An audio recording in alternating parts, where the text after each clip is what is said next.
Nango-ke nansi-ke oh volume i-16 suka ku-Good Enough Dlamini apha ePinetown aze lazofika e-Eastern Cape eQueenstown yeah i-16.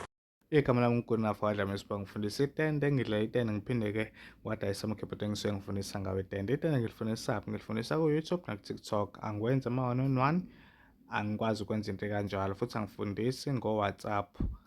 Inamba yami-ke ikhona-ke la ngidayisa amakhebhodi la besithumela i-Rowan E16 kuBusisa ose-Eastern Cape, wayithola ikhebhodi yakhe. Akhona noma amakhebhodi akhona, ngithinte wena uma ukuthi khona ikhebhodi ofuna mhlawumbe uku-check-a ukuthi ikhona yini, sikudayisele uma ngabe ikhona. Noma uma ukuthi mhlawumbe nawe ufuna i-16, likhona i-16 likhona esidayisa ngo-8,500, mase kuba khona elinye i-16 esidayisa ngo-7.5. Ngise-Pinetown for a collection. Ngiyakwazi nokuwadeliver amakhebhodi ngo-Postnet.